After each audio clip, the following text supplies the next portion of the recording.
Next topic discuss करेंगे हम लोग finding out about cities, stories, travellers, sculpture and archaeology. इसके पहले तक हम लोग अपने अगले वाले क्लास मतलब पिछले वाले क्लास में हम लोग खत्म कर चुके थे।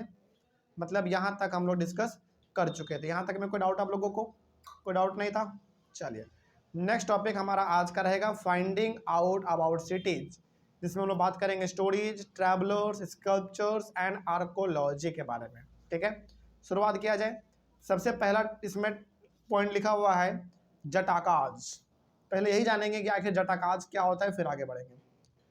These were stories that were composed by ordinary people and then written down and preserved by Buddhist monks. Jatakas का मतलब क्या? एक्चुअली स्टोरी मतलब कहानी, और ऐसा कहानी जो किसने लिखा? आम आदमी ने। जैसे हम लोग कई बार अपने गांव जाते हैं, नानी या फिर नाना या फिर दादा या फिर दादी हम लोगों को पुराना पुराना कहानी सुनाती है ना। तो कहने का मतलब हुआ कि पहले के लोग, आम लोग जो होते थे, मतलब कोई बड़े लोग नहीं, राजा महाराजा नहीं, आम आदमी है ना, जैसे हम लोग परिवार हैं इस प्रकार का, आम आदमी कहानी वगैरह लिखते थे। उसी को क्या कहा जाता था? जटाकाज कहा जाता था। ठीक है, कहानी को क्या कहा जाता था? जटाकाज कहा जाता था। और ये सब का सब आम आदमी लिखते थे, बड़ा बड़ा आदमी नहीं, एकदम आम आदमी। और इसको लिख के बचा के रखा जाता था ताकि इसको लंबे समय तक इस्तेमाल किया जा सके और आने वाले समय में जो छोटे छोटे बच्चे होंगे उनको ये सब कहानी सुनाया जा सके। ठीक है,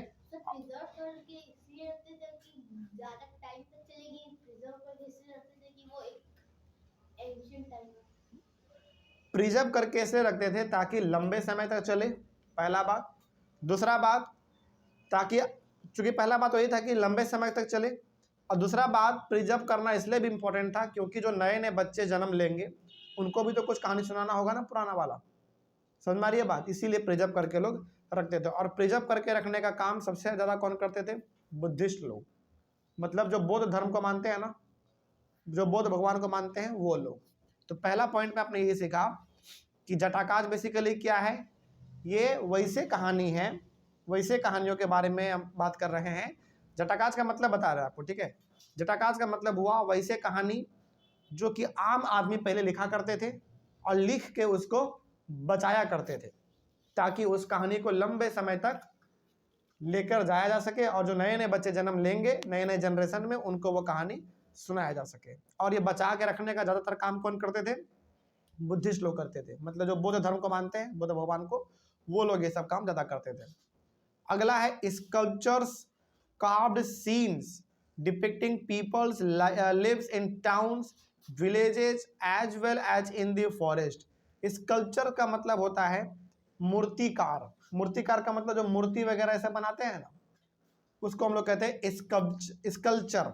ठीक है, ये क्या करते थे? बेसिकली मूर्ति के रूप में लोगों को दिखाते थे, शहर में रहते हुए, गांवों में रहते हुए और जंगलों में रहते हुए। जैसे हम लोग आज ड्राइंग बनाते हैं पेपर पे, कि ड्राइंग में हम ये दिखा रहे हैं कि एक बहुत बड़ा शहर है, उसमें गाड़ी है, आदमी है, दुकान है, मॉल है, जिम है, रोड है, एयरपोर्ट है। हम लोग आज ड्राइंग बनाते हैं। तो पहले के मूर्तिकार क्या करते थे? मूर्ति बना के ये सब शो करते थे कि लोग किस तरीके से जंगलों में रहते हैं, किस तरीके से गाँवों में रहते हैं, किस तरीके से शहरों में रहते हैं। तो ये उनका काम उस समय पर होता था। सोचो उस समय पे और कितना हार्ड लगता होगा ड्राइंग करने में, एक्चुअली मूर्ति बनाने में, है कि नहीं? जैसे हम लोगों को आज यदि कोई ड्राइंग बनाना हो, अच्छा सा ड्राइंग बनाना हो, 2-3 दिन का समय लग जाता है। अच्छा सा ड्राइंग यदि चाहिए तो ड्राइंग बनाने में आज हम लोगों को 2-3 दिन का समय लग जाता है। तो सोचो मूर्ति बना के हर चीज़ों को शो करना कितना मेहनत का काम लगता होगा। बिल्कुल मेहनत का काम लगता था। ठीक है, आगे। Many of these sculptures were used to decorate railings, pillars and gateways of buildings. बहुत सारे मूर्तियों का इस्तेमाल इसलिए भी किया गया उस समय पर ताकि रेलिंग को, पिलर को और बड़े बड़े बिल्डिंग के दरवाजों को सजाया जा सके। जैसे आज भी आप बहुत सारे ऐसे पुराने पुराने महल को जब देखोगे, जो हमारे इंडिया में आज भी जो पुराने महल है, उसमें यदि आप देखेंगे ना, तो दीवालों पर, गेटों पर भगवानों का उसमें मूर्ति लगा हुआ है आज भी। और आज भी हम लोग भी नॉर्मली जब हम लोग घर बनवाते हैं अपना, तो क्या गेटों पर, दीवालों पर भगवान जी का अपना मूर्ति क्या नहीं लगवाते हैं? बिल्कुल लगवाते हैं भाई। कई बार तो हम लोग दीवारों में ही मूर्ति बनवा देते हैं कि भैया दीवार से सटा के मूर्ति बना दीजिए ताकि हमेशा के लिए रह जाए, है कि नहीं। तो बहुत सारे उस समय जो मूर्तिकार हुआ करते थे, जो मूर्ति बनाते थे, वो लोगों को दर्शाते थे जंगल में रहते हुए, टाउन में रहते हुए, विलेज में रहते हुए, और ये सब दर्शाते थे किस रूप में, मूर्ति के रूप में। मतलब मूर्ति बना बना के दिखाते थे कि गांव में लोग कैसे रहते हैं, शहर में कैसे रहते हैं, जंगलों में कैसे रहते हैं। और बहुत सारे मूर्तियों को, देवी देवता का जो मूर्ति हुआ करता था उस समय पर, बहुत सारे मूर्तियों को इस्तेमाल किया गया डेकोरेशन के लिए, सजाने के लिए, घर, दीवार, पिलर वगैरह ये सब को सजाने के लिए।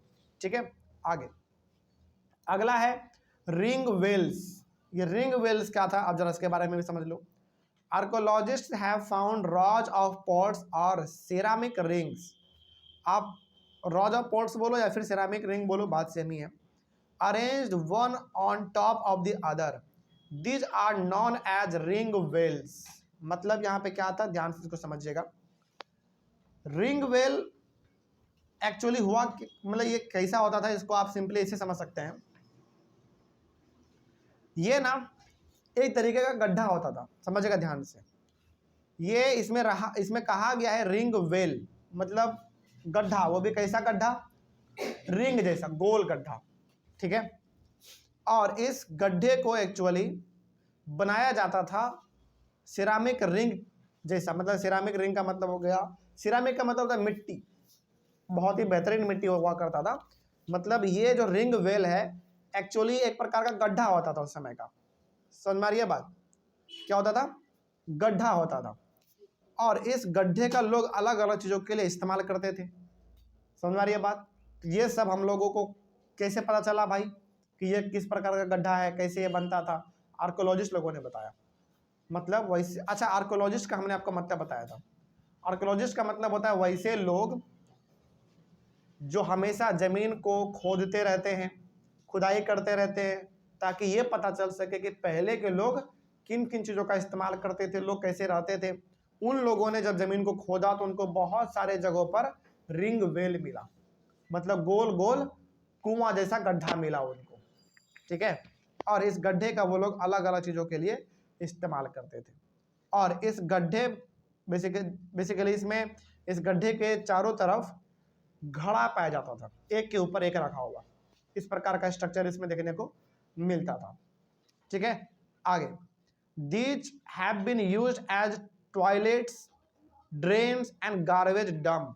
और इस गड्ढे को जनरली लोग इस्तेमाल करते थे टॉयलेट के लिए, ड्रेन के लिए मतलब पानी वगैरह के लिए भी इस्तेमाल करते थे, और कचरा वगैरह फेंकने के लिए भी इस्तेमाल करते थे। कहने का मतलब है कि गड्ढा है, आपको उस गड्ढे को जैसे इस्तेमाल करना वैसे इस्तेमाल कर लो।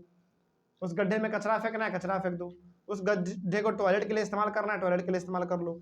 उस गड्ढे को पानी के लिए इस्तेमाल करना है, पानी के लिए इस्तेमाल कर लो इकट्ठा करके। तो उस रिंग वेल का कोई एक इस्तेमाल नहीं था, लोग उसको अलग अलग तरीके से इस्तेमाल करते रहते थे, जिनको जैसा लगा वैसा वो लोग इस्तेमाल करते थे। ठीक है, आगे these ring wells are usually found in individual houses.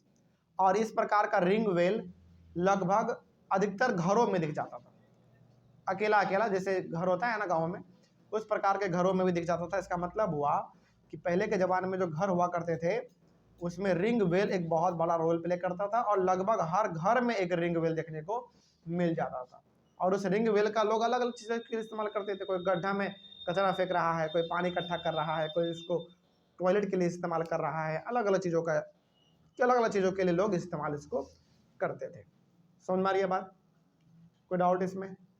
चलिए आगे बढ़ते हैं। अगला है, नेक्स्ट टॉपिक है कॉइन्स, यानी कि सिक्का। ये भी एक छोटा सा टॉपिक है, 2 ही लाइन है इसमें, इसको भी खत्म कर लेते हैं। पहला पॉइंट है इसमें, archaeologist have found thousands of punches marked coins. Punches marked coins का मतलब होता है ऐसा सिक्का जिस सिक्के के ऊपर कोई मोहर लगा हुआ हो। जैसे आज का सिक्का यदि आप उठा के देखोगे तो सिक्के पे क्या लिखा रहता है भाई, जैसे मान लो यदि आप 1 रुपये का सिक्का उठाओगे तो उसमें 1 लिखा रहेगा, रिजर्व बैंक ऑफ इंडिया लिखा रहेगा, महात्मा गांधी का नाम लिखा रहेगा, है कि नहीं, हेड और टेल बना हुआ रहता है एक्चुअली। तो उसी को हम लोग कहते हैं punch marked coins. Punch mark coin का मतलब हुआ सिंपल सा कि उस सिक्के के ऊपर किसी न किसी चीज का मुहर दिख जाएगा। जैसे आज से 30 साल 40 साल पुराना आप सिक्का उठा के देखोगे तो सिक्के पे क्या आता था, भारत का जो नक्शा है वो बना आता था पहले। इसी को कहते हैं पंच मार्क्ड कॉइन्स। तो पंच मार्क्ड कॉइन्स का मतलब हुआ ऐसा सिक्का जिसके ऊपर किसी चीज का मोहर लगा रहेगा।